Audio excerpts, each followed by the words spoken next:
Hello everyone, and welcome to Biopedia. Biological weapons have been banned by international treaty since 1972. However, the legacies of older tests can linger on for decades after the fact and into the modern day.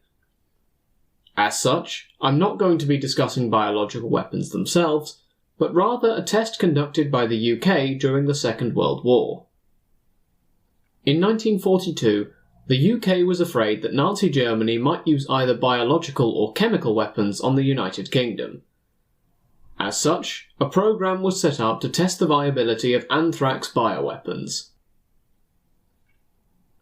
Anthrax has frequently been used and considered in biological weapons.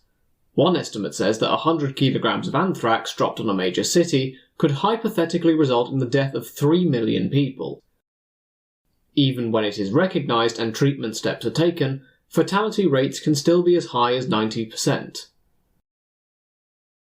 Porton Down began developing bioweapons using anthrax spores during the Second World War. This is the point in our story when we turn to our new focal point, Gruinard Island. Gruinard is a small Scottish island off the coast, 1 kilometre by 2 kilometres, about 70 miles northwest of Inverness. It never had a large population. In 1881, there were only 6 people living on the island. By the 1930s, it was entirely depopulated and was only used for activities such as picnics or sheep grazing. It is here that the UK conducted trials using bombs containing weaponised anthrax spores during the war. 8 sheep were placed on the island, and bombs containing a highly virulent modified strain of anthrax were detonated near where they were tied up. The bombs evidently worked, as the sheep died within days. In 1945, the original owner of Gruinard Island asked for it to be returned.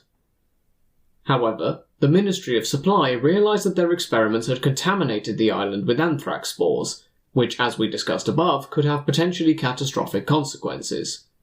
After all, spores can stay active for decades.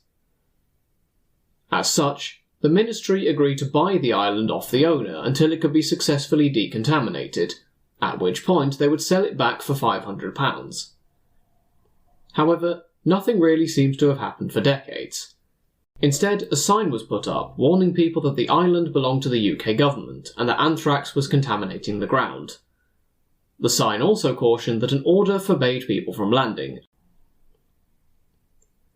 In 1981, a group calling itself Operation Dark Harvest began writing to newspapers in protest that the island should be allowed to remain contaminated, and demanding that the government address the issue. They ominously hinted that, if something were not done, they would leave packages of Gruinard soil in areas that would both shake the government into action and act as public education. Indeed, a package would turn up at Porton Down the same day and was found to contain soil with anthrax spores. A second package appeared in Blackpool, where the ruling Tory party were holding a conference, but was found to have no anthrax, although being similar to the first package.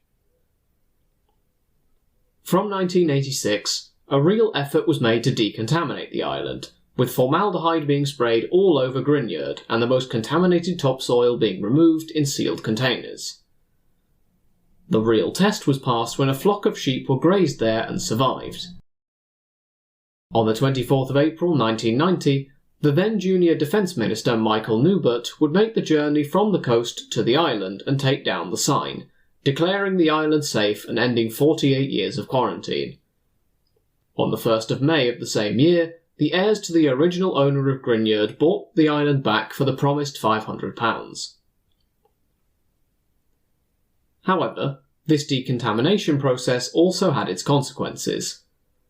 Formaldehyde runoff came as a consequence of it being added to the island, and intertidal life was observed to die when it reached the shore back in 1986. In 2000, a survey tried to assess how the island was recovering.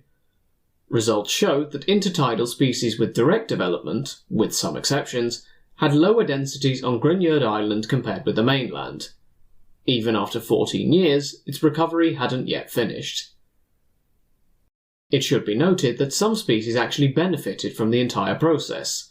The harvested winkle Littorina littorea had significantly more large individuals on the island due to lack of human activity.